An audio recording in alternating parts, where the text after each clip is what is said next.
Diplomacy is the art of letting someone else have your way. Social media এখন মানুষের attention span বা retention স্প্যানকে কমিয়ে দিয়েছে। Collective ইন্টারেস্টের দিকে যাব নাকি ইন্ডিভিজুয়াল রাইটসকে গুরুত্ব দেব নাকি ভার্চু প্র্যাকটিসকে গুরুত্ব দেব?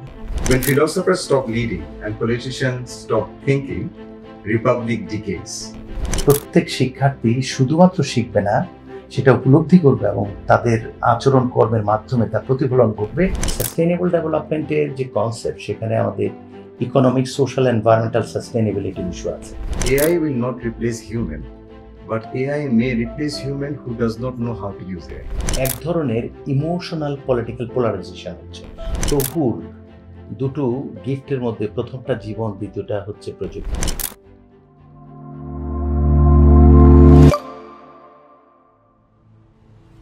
Assalamu alaikum everyone, welcome to another episode of Reflections. Today we are joined by a personality who actually works in multiple worlds, starting from the world of philosophy to academia to also public administration. He is none other than Professor Dr. Karmul Ahsan, the Vice Chancellor of Jahangirnagar University. Welcome sir today to Reflection Podcast. Thank you for giving the time. Thank you. আজকে sir আমরা আলাপ করব আমাদের বাংলাদেশের moral and social capital নিয়ে। আমরা জানি যে আমাদের ইকোনমিক ক্যাপিটাল আছে, অনেক ইকোনমিক ক্যাপিটাল নিয়ে আমরা আলাপ করে থাকি, GDP is a indicator of that, কিন্তু আমাদের খুব বেশি আলাপ হয় না on our social and intellectual capital. So আমাদের আজকের মূল আলোচনা মোটা দাগে is about how we can rebuild Bangladesh intellectual capital. Do we actually need to rebuild also? So আমার প্রথম কোশ্চেন, এবং প্ল্যাটোর একটা স্টেটমেন্টকে যদি আমি এখানে উল্লেখ করতে পারি, when philosophers stop leading and politicians stop thinking, republic decays. আমরা কি একটা আনথিঙ্কিং রিপাবলিকের দিকে অগ্রসর হচ্ছি? আমাদের পলিটিক্যাল অ্যাটমসফিয়ার বলেন, আমরা যা দেখতে পাই ইদানিংকালে, আমাদের এখানে খুব ডিপ পলিটিক্স হয়তো প্র্যাকটিস হচ্ছে না, আমাদের সুপারফিশিয়াল লেভেলে অনেক মিডিয়া অপটিক্স হচ্ছে, কিন্তু আমাদের খুব স্ট্র্যাটেজিক পলিসিস হয়তো আমরা একটা ডিকে দেখতে পাচ্ছি over the years of time. Similarly যদি আমরা ইউনিভার্সিটির কথা বলি, আমরা দেখতে পাচ্ছি অনেক গ্র্যাজুয়েট বের হচ্ছে, কিন্তু অ্যাকচুয়ালি কি থিঙ্কার্স বের হচ্ছে নাকি? সো এই অ্যাসপেক্টে একটু আমাদেরকে এনলাইটেন করুন। দেখুন, আপনি যে প্রশ্নটি করেছেন, এই ভাবনাটি আজকের আমাদের সমাজের জন্য খুব গুরুত্বপূর্ণ একটা ভাবনার বিষয়। যেভাবে কারিকুলা কিংবা সিলেবাস আমরা ডেভেলপ করি, যেভাবে আমরা শিক্ষা প্রদান করি এবং আমাদের যে টিচিং লার্নিং যে মেথডটা, সেই জায়গায় এবং কোর্স কন্টেন্ট আমরা কিভাবে সিলেক্ট করছি, এই জায়গাগুলোর উপর নির্ভর করে আসলে এই একটা থিঙ্কিং রিপাবলিক কিভাবে তৈরি হবে এগেইনস্ট আনথিঙ্কিং রিপাবলিক। যেহেতু এই প্রশ্নটি আমাদের এখন আছে, প্রবলেমটা হচ্ছে এই জায়গাটাতে। এখন প্রশ্ন হচ্ছে কেন হলো? প্রথমত হচ্ছে অভিভাবকদের ব্যর্থতার কারণে আমাদের হয়েছে, যেখানে আমাদের শিক্ষার্থীদের এমন একটি পাঠ্যক্রম এবং এমন একটি সিলেবাস দেওয়ার কথা ছিল যেটা পাঠ উত্তর প্রত্যেকেই নিজে সেলফ মেড পার্সন হিসেবে নিজে শুধু উপলব্ধিই করবে না এবং সেই উপলব্ধির আলোকে দেশকে সার্ভ করবে। সেই জায়গাটায় আমরা দেখতে পাচ্ছি যে আমাদের শিক্ষার্থীরা যতটা না এই ক্যারিকুলা এবং এই শিক্ষার মাধ্যমে প্রাপ্ত তথ্য দ্বারা প্রভাবিত হচ্ছে, তার চেয়ে অনেক বেশি প্রভাবিত হচ্ছে social media like Facebook, Twitter, এবং সেখানে সোশ্যাল মিডিয়াগুলো এক ধরনের ডিক্লাইনিং সিভিক লিটারেসি এটা তৈরি করছে।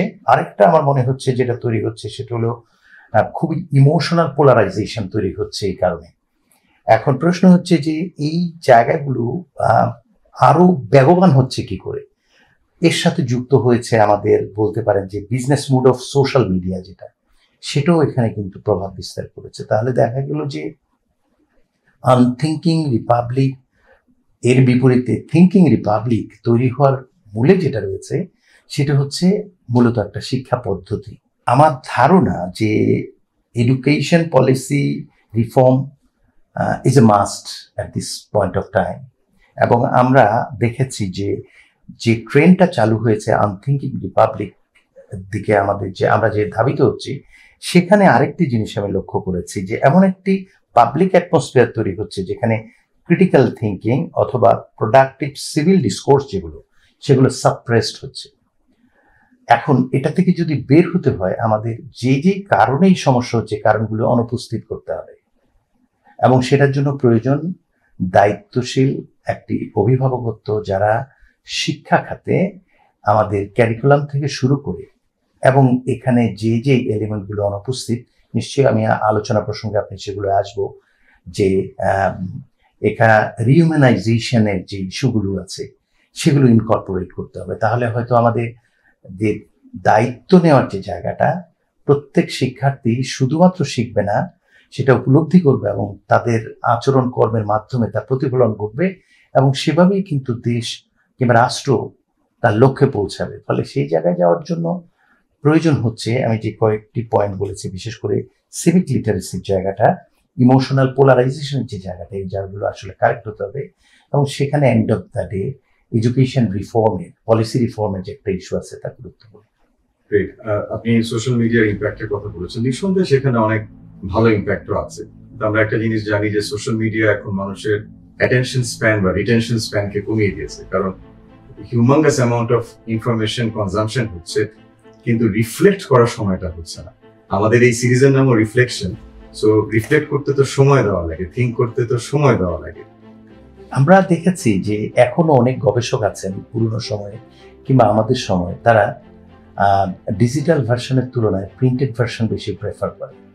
আমি জানি না, এর কারণ হচ্ছে ডিজিটাল ভার্সনে আপনি আপনার মনোযোগ যে সময়টুকু ধরে রাখার কথা সেটুকু ধরে রাখা সম্ভব নয়, কারণ তার চেয়ে আকর্ষণীয় কিংবা ভিন্ন কিছু আপনাকে আমন্ত্রণ জানাচ্ছে, স্ক্রিনটা স্ক্রল করে যাচ্ছেন, সেখানে বেশিক্ষণ থাকা যাচ্ছে না। সেক্ষেত্রে আপনি যদি প্রিন্টেড ম্যাটেরিয়াল কিছু পড়েন এবং সেটায় যদি আপনি নিজে সম্পৃক্ত করেন নিজেকে, এখানে অন্য কোনো পদ্ধতি নেই, অন্য কোনো বিষয় আপনাকে দৃষ্টি আকর্ষণ করে এখান থেকে সরিয়ে দেওয়ার সুযোগ থাকে না। সেই জন্য রিফ্লেকশনের যে সময়টা বলছেন, এটা মুড অফ লার্নিং অথবা mode of presenting education and literature materials, এগুলো কিন্তু খুব গুরুত্বপূর্ণ। সেই জন্য আমার মনে হচ্ছে যে সোশ্যাল মিডিয়ার যে ভালো দিকগুলো, সেগুলোকে যদি আমরা আলাদাভাবে করতে পারি এবং এর খারাপ দিকগুলো থেকে নিজেকে সরিয়ে ফেলি, ট্রেডিশনাল যে পদ্ধতি, একটা ব্ল্যান্ডিং মেথড প্রয়োগ করার প্রয়োজন আছে মনে করছি। কারণ দেখুন, কাউকে যদি সমালোচনা করবার জন্য অসৎ উদ্দেশ্যে কেউ সমালোচনা করে, তারপরে দেখা যাচ্ছে এই সমালোচনাটি একজন পাঠক যে পড়েছে, কিন্তু তিনি যে সত্যি এই অপরাধী নয়, এই বয়ানটা যখন আসছে সোশ্যাল মিডিয়ার জঙ্গল অফ ইনফরমেশন, সেখানে আপনি সেই মেসেজটা অ্যাপিয়ার আপনার কাছে নাও করতে পারে। তাহলে একটা মিসকনসেপশন নিয়ে আপনি কিন্তু একটা ব্যক্তি সম্পর্কে বা একটা সিস্টেম বা কোনো একটা বিষয়ে বক্তব্যটি ধারণ করছেন।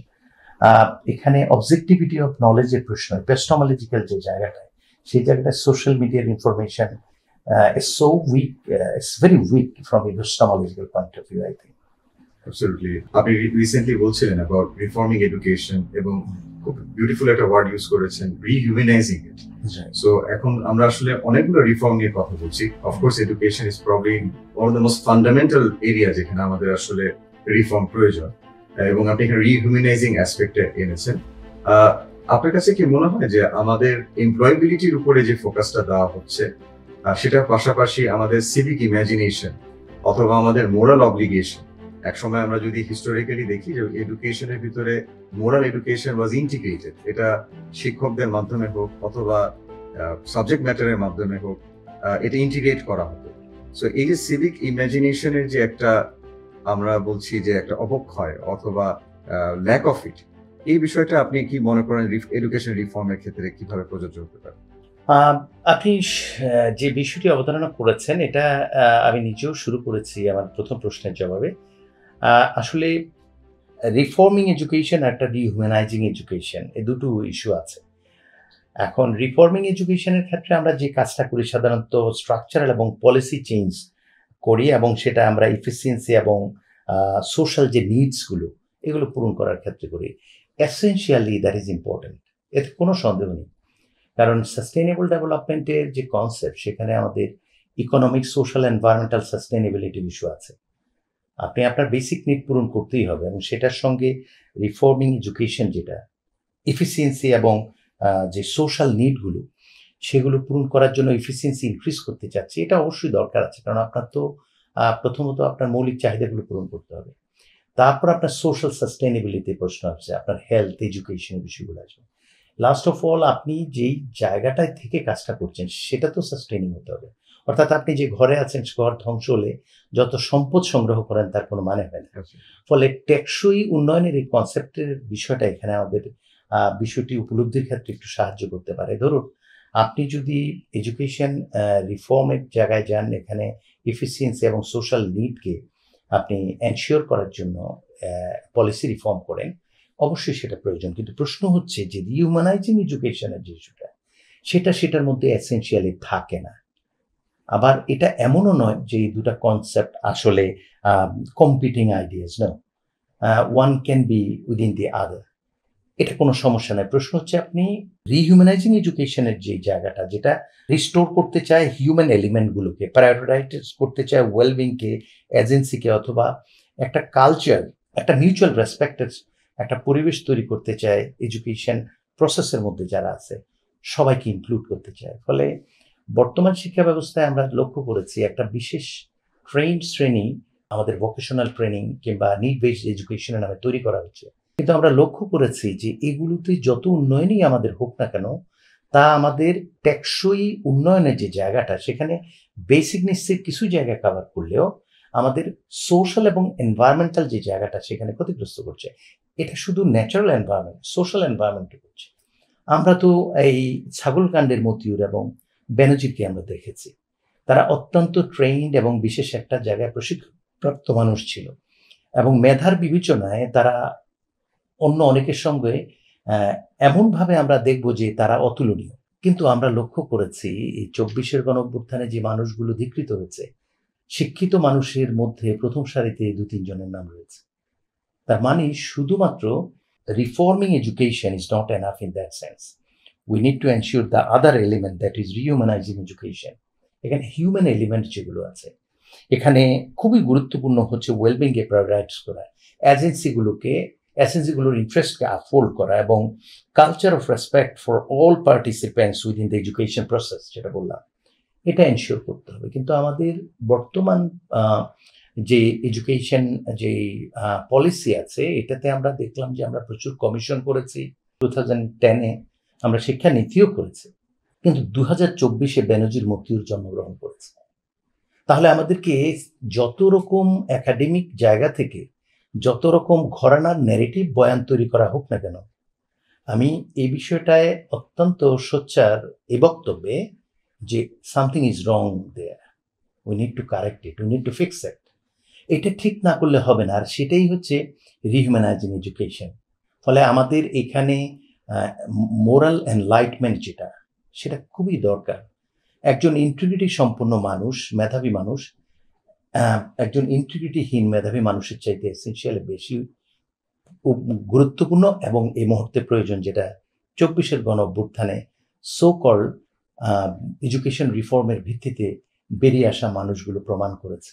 ফলে এই পরিবর্তনগুলো খুব দরকার এই মুহূর্তে যদি আমরা কাঙ্ক্ষিত সমাজ তৈরি করতে চাই। From thinkers to moral authority, যে অ্যাসপেক্টগুলো আমরা আলাপ করছিলাম, মোরালিটির একটা সিনোনিম হলো এথিক্স।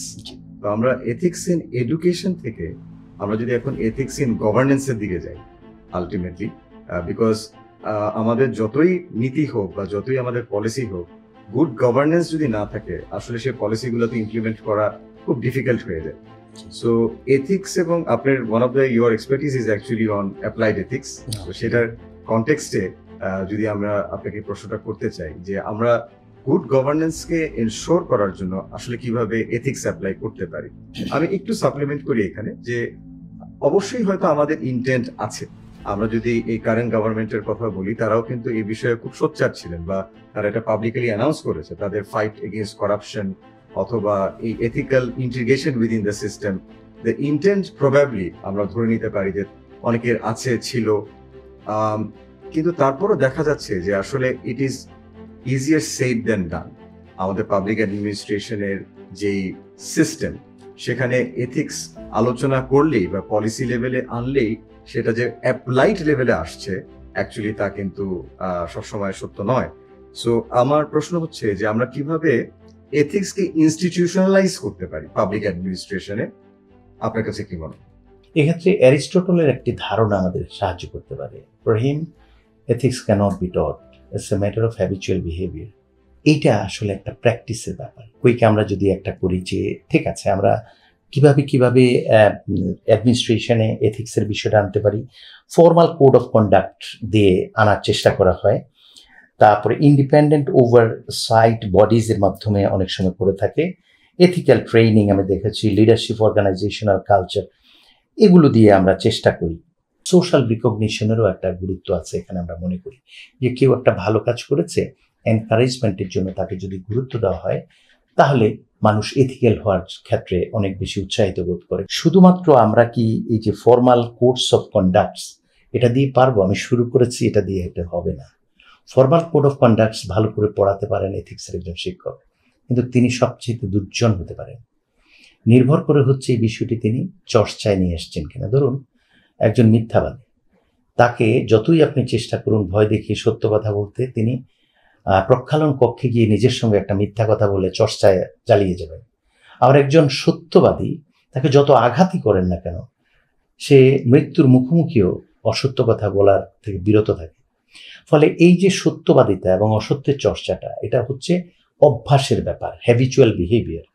অ্যান্ড এটা একদিনে আসে না, and it cannot be taught, it cannot be learn through YouTube or learning a lecture, listening a lecture, or reading by reading a book. No, you have to understand it first, then you have to practice.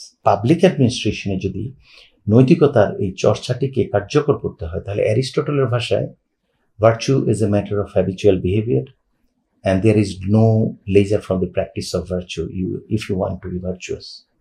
আপনি সৎ হতে চান, সততার চর্চাটি করতে হবে। শুধু জানলেই চলবে না, আপনাকে মানতে হবে। যেমন বলেছি যে একজন মিথ্যাবাদী আর সত্যবাদীর আচরণের পার্থক্য হচ্ছে, মিথ্যাবাদী সুযোগ পেলেই মিথ্যার চর্চা করে, একজন ঘুষখোর সুযোগ পেলেই সেটা করে।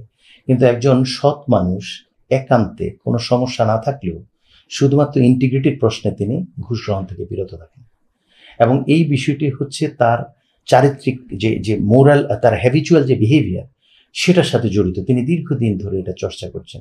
এখানে একটা উদাহরণ দেওয়া যেতে পারে। সাহস ধরুন একটা সদ্গুণ। গ্রামের একটা ছেলে আপনার বাসায় আসে আপনার সন্তানের বয়সে। তো ওই ছেলেটি দীর্ঘদিন মন খারাপ, হঠাৎ করে একটা টিকটিকি দেওয়ালে হাঁটছে দেখলো। এই 3 মাসে প্রথম তার হাসি ফুটলো, টিকটিকির লেজ ধরে সে তার সঙ্গে খেলা করতে গেল। কিন্তু আপনার সন্তান, আপনার স্ত্রী সবচেয়ে চ্যালেঞ্জিং যে নোবেল, একদম অ্যাকশন যে নোবেলটা ছিল, সেটা ক্রয় করে এনেছে এবং সে ভারী চশমা পরে বিছানায় সেটা পড়ছিল। এই টিকটিকির লেজ ধরা দেখে সে বিছানা থেকে বেড়ে চশমা সহ ভেঙে ফেলেছে। তাহলে এই বই পড়ে কি সাহসী হওয়া গেল? ডাইনোসরের গল্প পড়ে সাহসী হওয়া যায় না। ওই যে টিকটিকির সঙ্গে বড় হয়েছে বাচ্চাটি, ওভাবেই তার এই সাহসটি গ্রো করেছে দীর্ঘ সময়। এতে শুধু সম্পর্ক নয়, একটা অভ্যাসের ব্যাপার। ঠিক সততা এবং ন্যায্যতা, সদ্গুণের যতগুলো উদাহরণ আছে, আমরা আমরা আমরা ভালো হতে চাই, আমরা করাপশন ফ্রি হতে চাই, আমরা এথিক্যাল হতে চাই, যা যা বলি, এই সব কিছু অ্যারিস্টটলের ভাষায় আমাদেরকে চর্চার মধ্যে নিয়ে আসতে হবে, তাহলে আমাদের অভ্যাসে পরিণত হবে। এবং এভাবেই একজন এথিক্সের সেরা শিক্ষক আর এথিক্যালি এনলাইটেন একটা মানুষের পার্থক্য তৈরি হয়। যদি আমরা পাবলিক অ্যাডমিনিস্ট্রেশনের অ্যাসপেক্টে একটু আসি, যে এটাকে কিভাবে আসলে অ্যাপ্লাইডের ডিসকোর্সটাকে আমরা আর একটু আগাতে পারি, আপনার কাছে কি মনে হয় যে ইমিডিয়েট বা মিড টার্ম ইমপ্লিমেন্টেশন প্ল্যান কি হতে পারে? এটা প্রথমত জানা, তারপরে মানা। ফলে there is no alternative of learning essential materials, ethical issues. এটা জানতে হবে আমাকে। And we do not have a single ethical theory that we share in common now. নানান ধরনের এথিক্যাল থিওরি আছে, ভার্চু থিওরি আছে, আমরা দেখেছি। তারপর কনসিকুয়েন্সিয়ালিস্ট ভিউ থাকে। সোশ্যাল রিকগনিশন আপনি অলরেডি একটা বলেছেন। হ্যাঁ, বলেছি। তো নানা ধরনের থিওরি আছে। আমরা যখন পাঠ করব তখন আমাদের দেখা যাবে যে এথিক্যাল যেই ভোকাবুলারিগুলো আছে, সেগুলোর যে মাল্টিপল মিনিং, এটা সম্পর্কে আমাদের একটা ধারণা হবে। Then we can take a side based on our common sense and rational analysis. এর মধ্যেই একটা আমাদের মনে হবে হয়তো বেশি বেটার। আমি কি আসলে কালেকটিভ ইন্টারেস্টের দিকে যাব, নাকি ইন্ডিভিজুয়াল রাইটসকে গুরুত্ব দেব, নাকি ভার্চু প্র্যাকটিসকে গুরুত্ব দেব? এর মধ্যে কোনো একটি আমি পছন্দ করে নেব। এই যে অনেকগুলো গাইডলাইন, এথিক্যাল প্রিন্সিপাল, এই সম্পর্কে আন্ডারস্ট্যান্ডিং খুবই গুরুত্বপূর্ণ। ফলে যারা এই ধরনের দায়িত্বে থাকবে তাদের এই যে এথিক্যাল ভোকাবুলারি এবং তার যে অ্যাম্বিগুয়াস আর মাল্টিপল মিনিং ইমপ্লিকেশন, এটা সম্পর্কে ধারণা খুব জরুরি। ফলে কোর্স ক্যারিকুলামে এই জিনিসগুলো শুরু থেকে আমাদের থাকা উচিত, যাতে করে আমাদের এথিক্যাল ভোকাবুলারি এবং আমাদের যে ক্রিটিক্যাল থিঙ্কিং ক্যাপাসিটি, যেটা রিজনিং ক্যাপাসিটি, এটা ডেভেলপ করা উচিত। পরবর্তী civil service academy of ethics and good governance create করা যেতে পারে। ডেফিনেটলি তারা তাদের ফাউন্ডেশন ট্রেনিং এই ধরনের কোর্সগুলোতে লেকচার রাখে। One lecture or a just module is not enough for that. We need a continuous effort for that.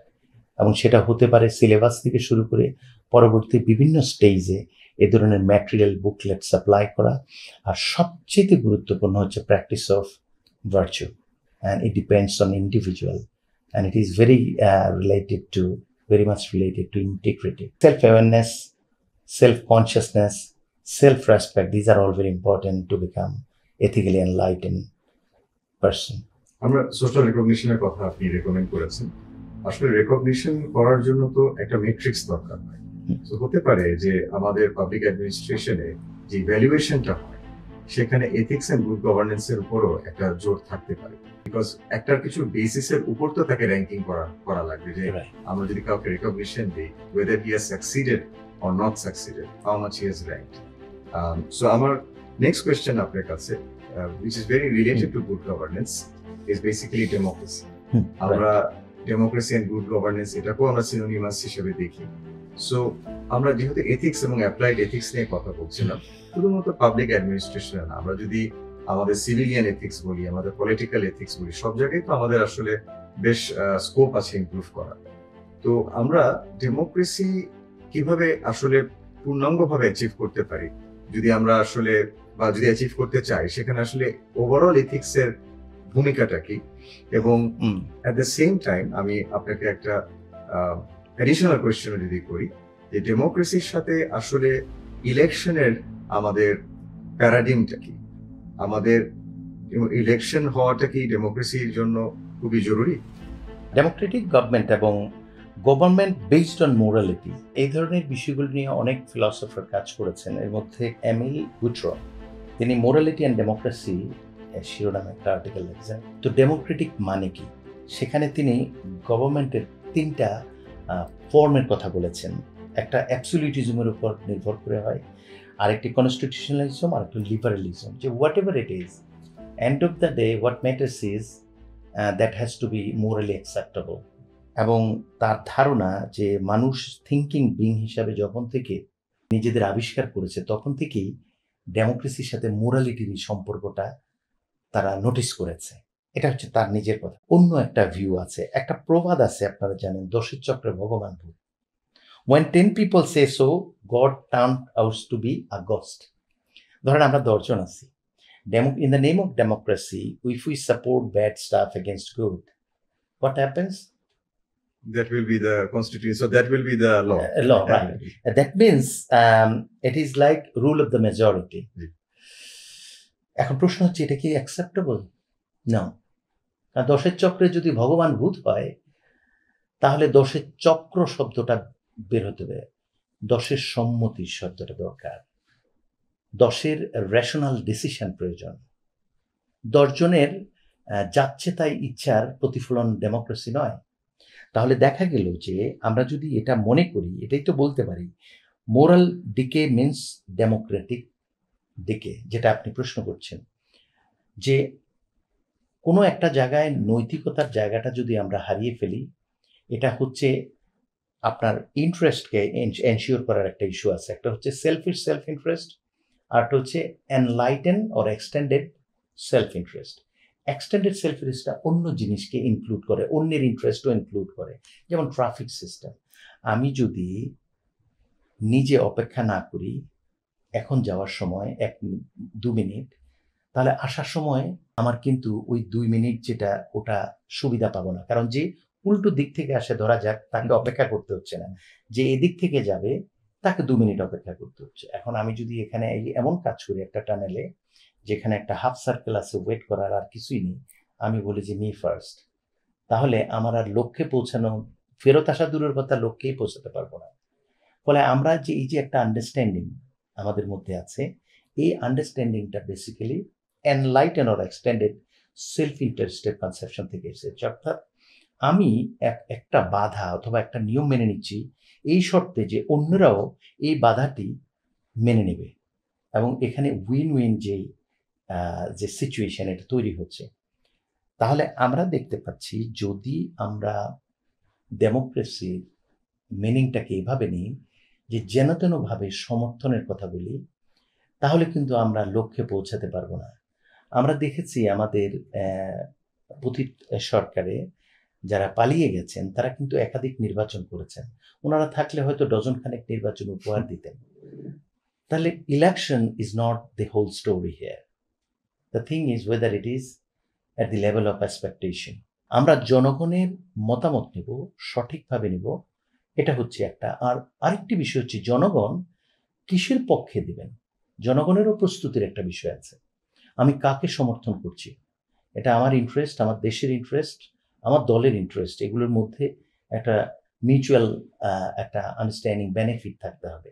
তাহলে দেখা যাচ্ছে যে যে যে আমরা যে আমাদের চয়েস অর্ডার করি সেখানে রেশনাল হওয়ার একটা বিষয় আছে। তাহলে দেখা যাচ্ছে যে ডেমোক্রেসি এবং একটা রাষ্ট্রের স্বার্থ নিশ্চিত করার ক্ষেত্রে গণতন্ত্রের যে চর্চা, এটা শুধুমাত্র হেড কাউন্টিং নয়, এটা হচ্ছে রাষ্ট্রের ইন্টারেস্ট, দলের ইন্টারেস্ট এবং ব্যক্তির যে অধিকার, এন্টাইটেলমেন্ট, এই জায়গাগুলোর একটা আন্ডারস্ট্যান্ডিং দরকার। ফলে গণতন্ত্রের চর্চার জন্য একটা উপযুক্ত এনভায়রনমেন্ট এবং একটা ক্রাউড প্রয়োজন, এবং সেটা যতদিন তৈরি না হবে প্রত্যাশিত গণতান্ত্রিক যেই ফলাফল সেটা কিন্তু পাওয়া সম্ভব নয়। ফলে এখানে এডুকেশন সিস্টেম, এখানে লিডারদের সফলতা, এখানে করাপশন ফ্রি হওয়া, এখানে কালেকটিভ একটা অ্যাপ্রোচ তৈরি করা টুয়ার্ডস মানে প্রো ডেমোক্রেটিক এবং প্রো কান্ট্রি অথবা প্যাট্রিয়টিক হওয়ার যে একটা ব্যাপার, এটাকে একটা সোশ্যাল মুভমেন্টের পর্যায়ে নিয়ে আসতে হবে। এবং যতদিন এটা না হবে ডেমোক্রেসির চর্চায় কোনো ফলাফল হবে না। কারণ যিনি খারাপ মানুষ তিনি জনসমর্থনে যদি চলে আসতে পারেন তিনি খারাপ কাজই করবেন। তাহলে খারাপ কাজ যেটা হবে সেটা তো প্রত্যাশিত নয়, এটা ওনার জন্যও ভালো নয় কোনো এক সময়। ফলে এখানে শুধুমাত্র নির্বাচন করার যে বিষয়টা, এটা আসলে মূল বিষয় নয়। প্রকৃত অর্থে নির্বাচন বলতে ওই যে আমরা আগের আলোচনা করেছি যে মোরালিটি এবং ডেমোক্রেসি দে আর ইনসেপারেবল। বেসিক্যালি এইটাকে ইনসেপারেবল তখনই হবে যখন যিনি ভোট দেবেন তিনি আসলে ইনফর্ম ডিসিশন মেক করতে পারবেন। And for that he needs information and an environment that supply enough information which are reliable. আমরা হয়তো একটা প্যারাডিম শিফট ইন সোশ্যাল কালচারের কথা বলছি। ডেফিনেটলি সেটা হয় তাহলে হয়তো আমাদের পলিটিক্যাল কালচারেও সেটার একটা এফেক্ট পড়বে। এবং এটা শুধু লিডার না, এখানে প্রত্যেকটি মানুষের দায়িত্বের জায়গা আছে। অ্যাবসলিউটলি। আপনি এখানে ক্রাউডের কথা বলেছেন। আপনি যেহেতু একটা পাবলিক ইউনিভার্সিটির ভাইস চ্যান্সেলর হিসেবে আছেন, you deal with students, you deal with crowd everyday.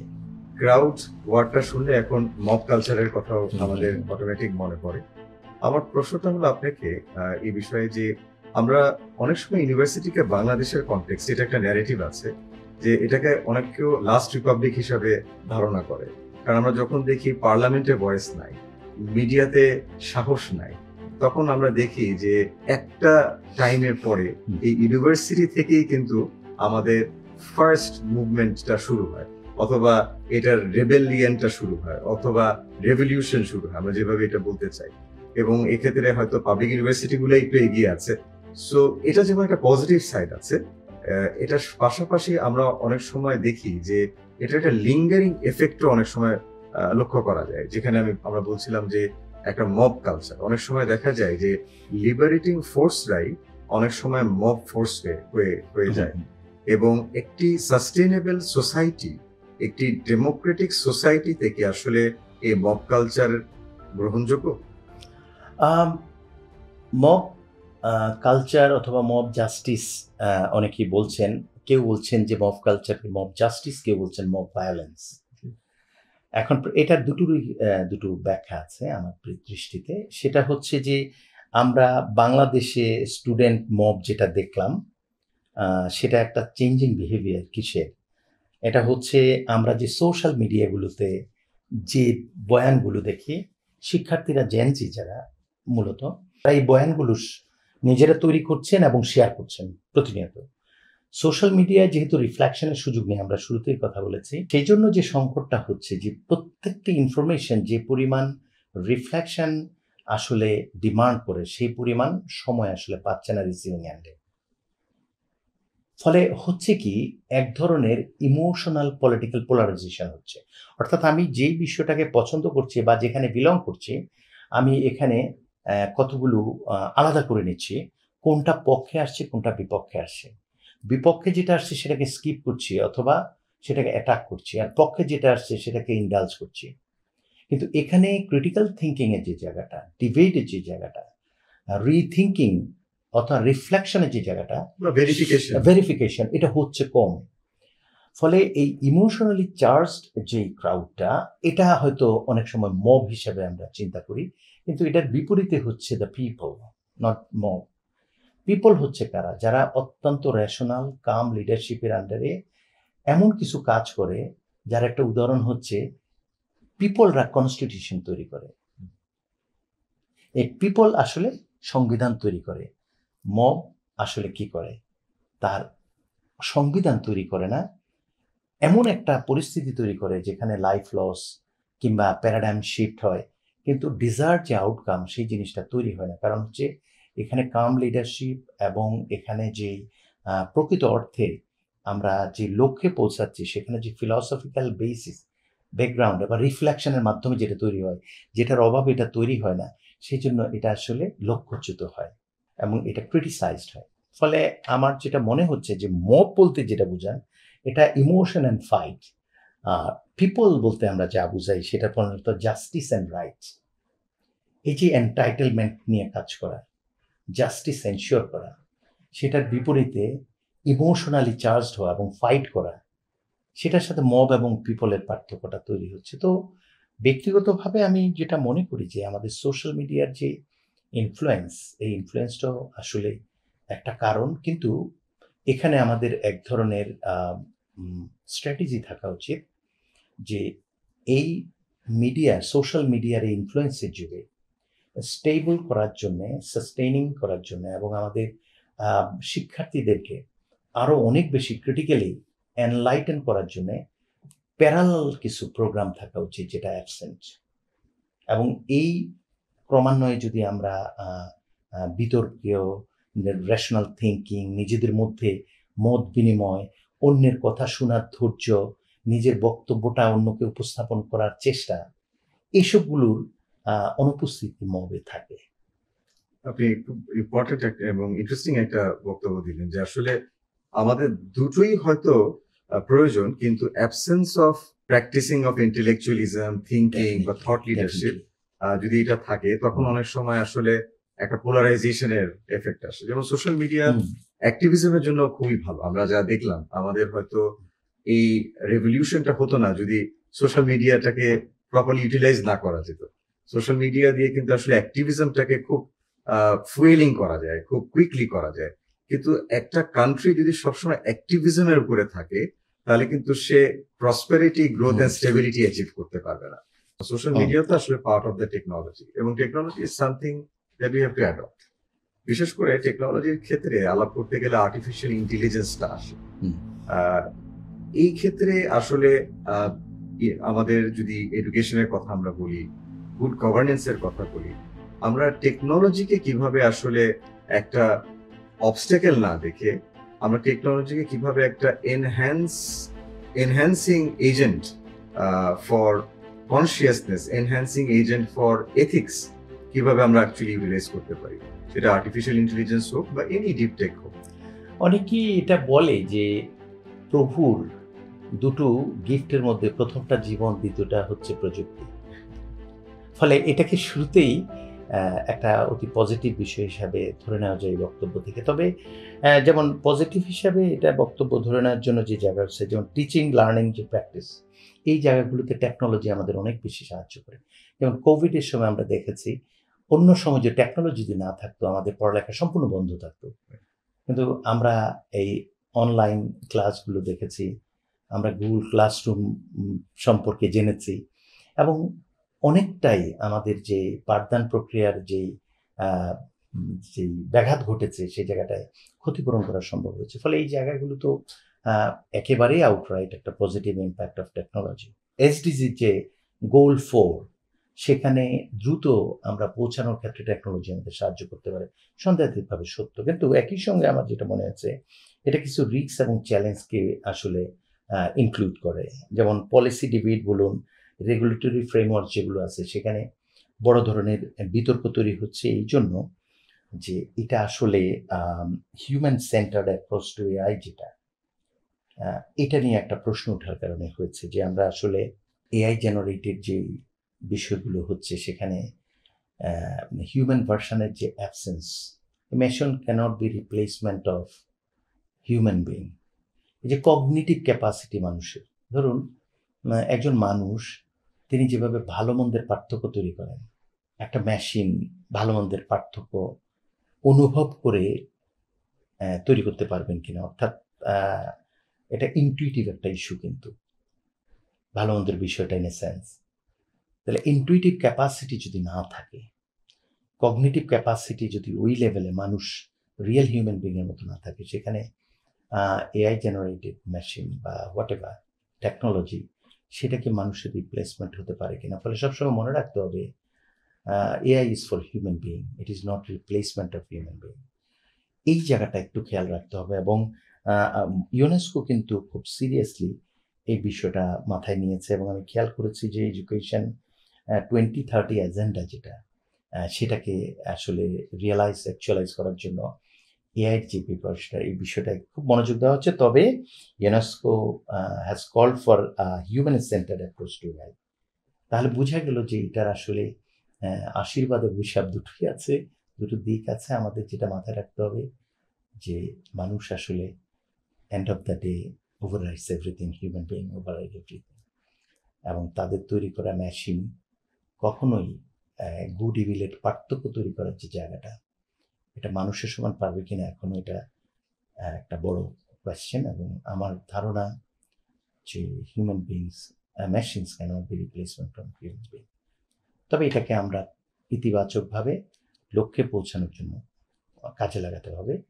এবং এতে করে সবচেয়ে বেশি সুবিধা হবে যে দরিদ্র শিক্ষার্থীটা কমিউনিকেশনের কারণে, তার আর্থিক অক্ষমতার কারণে ভ্রমণ করে এসে পড়তে পারছে না, তাকে কিন্তু আমরা টেকনোলজির সুবাদে সেই জ্ঞানটা দিতে পারছি, তার ঘরে বসে সে পড়তে পারবে একটা ডিভাইসের মাধ্যমে। ফলে এটাকে শুধুমাত্র অন্যভাবে দেখতে হবে না, এটা আমাদের এই যে সোশ্যাল ইনইকুয়ালিটি এবং ইস্যু অফ ইকুইটিকে এনশিওর করার জন্য যে পলিসিগুলো দিচ্ছে, সেগুলো is so much supportive of that, সেটা মাথায় রাখতে হবে। Thank you. আমাদের একটা পপুলার স্টেটমেন্ট আছে যে AI will not replace human, but AI may replace human who does not know how to use AI. So হয়তো হিউম্যানকে রিপ্লেস করবে না, কিন্তু এআই অথবা টেকনোলজি এখন এত ইন্টিগ্রেটেড হয়ে যাচ্ছে হিউম্যান লাইফের সাথে যে এটা যারা হয়তো ইউটিলাইজ করতে পারবে না বা যারা ইন্টিগ্রেট করতে পারবে না, and that's exactly what you mentioned, যেটা ইউনেস্কো হয়তো অ্যাডভোকেসি করছে, যে human centred human computer interface, যে যেখানে বেসিক্যালি টেকনোলজি এবং হিউম্যানের যে অ্যাসপেক্টস বা অ্যাসপিরেশনস গুলো, সেটার একটা nice integration. Maybe that's basically the future. এবং আপনি আরেকটা জিনিস যেটা বলছিলেন যে ডিজিটাল এডুকেশনের কথা, এখন আরেকটা ইন্টারেস্টিং টার্মিনোলজি ফিজিক্যাল এবং ডিজিটালকে কিভাবে একত্রিত করা যায়, hybrid education. Maybe this are the things বাংলাদেশেও হয়তো এডুকেশন পলিসিতে আমাদের ব্লেন্ডেড মেথডগুলো আমাদের এক্সপ্লোর করতে হবে। আমি একটু ভিন্ন বিষয়ে এখন আসতে চাই। আমাদের সাম্প্রতিক আপনি একটি আর্টিকেলে you mention about the art of diplomacy.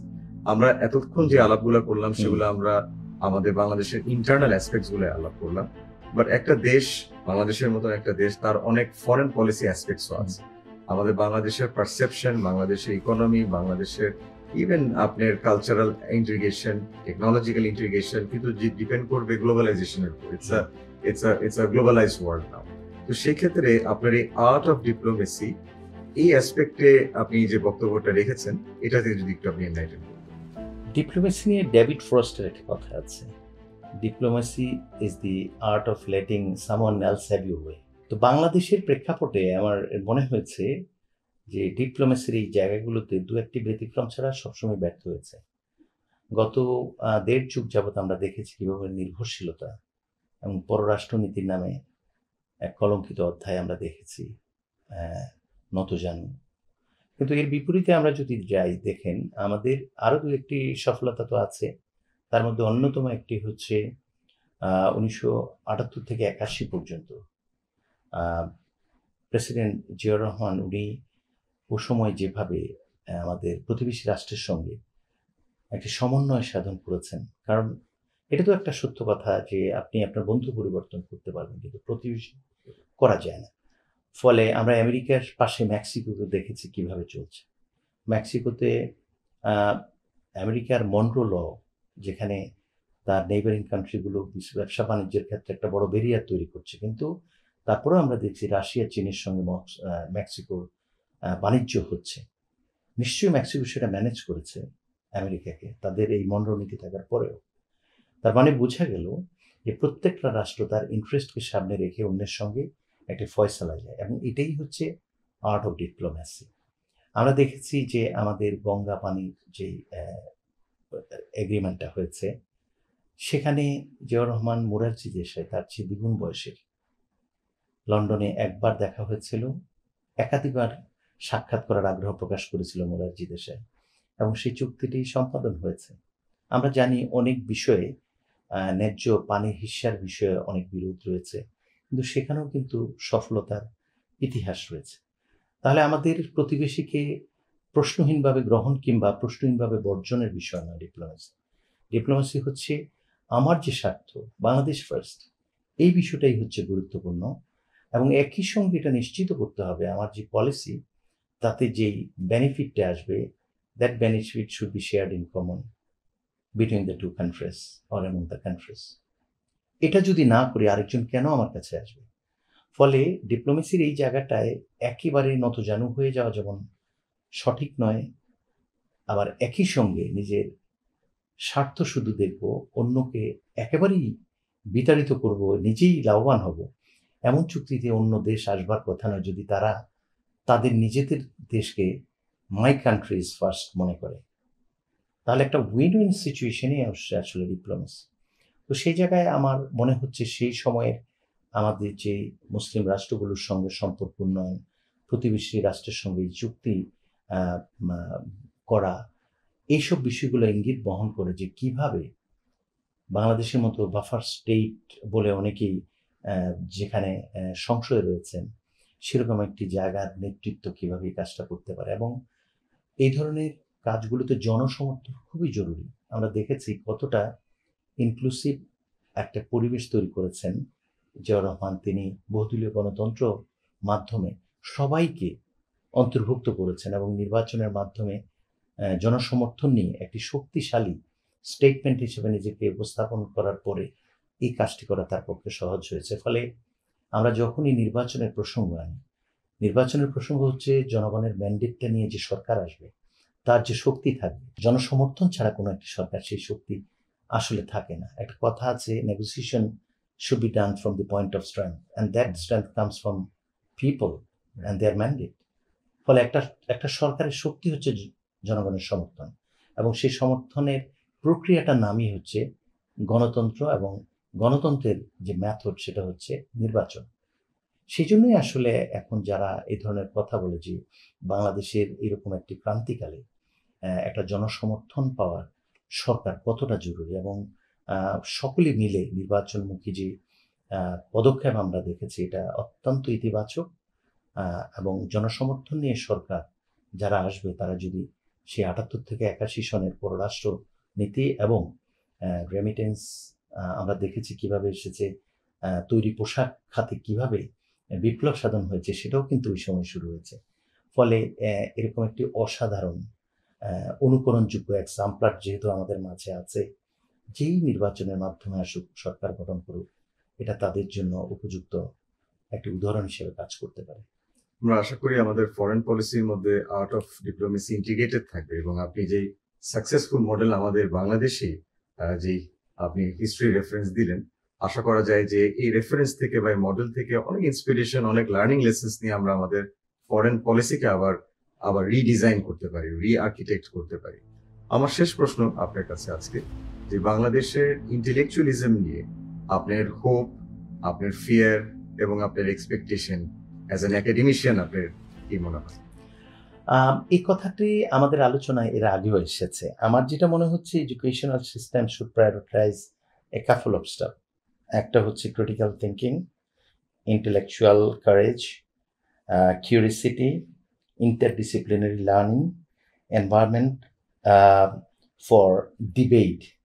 আমি আসলে এই কথাগুলো নোট করেছি এই জন্য, আপনার এই প্রশ্নের প্রেক্ষিতে আমার মনে হয়েছে যে একটা সমাজ যদি রিফ্লেক্টিভ ক্যাপাসিটি সম্পন্ন নাগরিক তৈরি করতে না পারে, তাহলে তারা আসলে ব্যক্তিগত জীবন নয়, রাষ্ট্রীয় জীবন নয়, কোনো ক্ষেত্রেই আসলে ওইভাবে টেকসই কোনো সাফল্য অর্জন করতে পারে না। কারণ হচ্ছে যে আমরা যেই মতামতটা ধারণ করি তার বিপরীতে আরেকটি মতামত থাকে, এবং এই দুটোর দ্বান্দ্বিক এই প্রক্রিয়ার ভিতর দিয়ে একটা সিনথেসিস তৈরি হয়, এবং এই প্রক্রিয়াটাই আসলে টেকসই প্রক্রিয়ার ধরন। ফলে আমরা যদি আমাদের এই এডুকেশন সিস্টেমে ক্রিটিক্যাল থিঙ্কিংয়ের জায়গাটা তৈরি করতে পারি, আমরা যদি সোশ্যাল মিডিয়ার যে ইনফ্লুয়েন্স আমি বলেছি সেই জায়গাটিকে আসলে ট্যাকেল করবার জন্য বিকল্প আরেকটি ম্যাটেরিয়াল কিংবা উইপন আমাদের নতুন প্রজন্মকে দিতে পারি, তাহলে এই দুইটার মধ্যে একটা ব্যালেন্স স্ট্রাইক করে তাদের যে কাঙ্ক্ষিত লক্ষ্য সেখানে পৌঁছানো আসলে সম্ভব হবে। ফলে ইন্টেলেকচুয়ালিজমের জন্য এই ধরনের একটা ফ্রি এনভায়রনমেন্ট দরকার। এবং আমরা দেখেছি ইতিহাস বিকৃত করে কিভাবে আমরা বয়ান তৈরি করার মধ্যে ঢুকে গিয়েছিলাম, এবং তার পরিণতিও আমরা দেখেছি। ফলে এই ইতিহাস থেকে শিক্ষা গ্রহণ করে নতুনদেরকে কিন্তু পথ চলতে হবে, এবং সেখানে সবচেয়ে সহজ পথ হচ্ছে আটকে না রাখা, ফ্রিডম অফ স্পিচ, যেটা অথেন্টিসিটি অফ হিস্ট্রি, এই জিনিসগুলো খুব দরকার। এখান থেকেই প্রেরণা নিয়ে আমাদের শিক্ষার্থীরা বাংলাদেশের জন্য উপযুক্ত হয়ে উঠবে পরিচালনার ক্ষেত্রে, এবং এটাই তো আসলে আমাদের লক্ষ্য। এবং আশা করি আমরা এরকম একটি পরিবেশ তৈরি করতে পারলে হয়তোবা লক্ষ্যে পৌঁছাবো অচিরেই। থ্যাংক ইউ ভেরি মাচ আপনার আজকে সময় দেওয়ার জন্য। আমরা অনেক কিছু নিয়ে আলাপ করলাম। আমরা অ্যাপ্লাইড এথিক্স, গুড গভর্নেন্স, আমাদের মব কালচার, আমাদের এডুকেশন সিস্টেম রিফর্ম এবং ফরেন পলিসি অথবা আর্ট অফ ডিপ্লোমেসি নিয়ে আলাপ করলাম। আমরা আশা করি আমাদের পলিসি লেভেলে বা পলিসি মেকার্সরা যারা আছে বা পলিসি যেখানে তৈরি হয় সেই জায়গায় অ্যাপ্লাইড এথিক্সেরও একটি ম্যানিফেস্টেশন হবে, এবং আপনারা যারা আছেন, যারা অ্যাপ্লাইড এথিক্সকে চর্চা করেন conceptually as well as in public administration or admin governance, এই ক্ষেত্রে আসলে এটার একটা মেকানিজম প্রয়োজন in going forward in Bangladesh, যেখানে কিছু ভ্যানগার্ডস ক্রিয়েট করা লাগবে। কারণ আমরা তো এই জার্নিতে এখনো পৌঁছেইনি, we are on the way of it, আমরা এখনো জার্নিতে আছি। সেই ভ্যানগার্ডস গুলো খুব প্রয়োজন, এবং আপনার সাথে আমরা আলাপ করে আজকে অনেক কিছু শিখতে পারলাম। Thank you once again for your time. আপনাকে অনেক ধন্যবাদ, এবং সবচেয়ে সিরিয়াসলি ধন্যবাদ জানাতে চাই যারা আমাকে শুনছেন কিংবা শুনবেন। Thank you.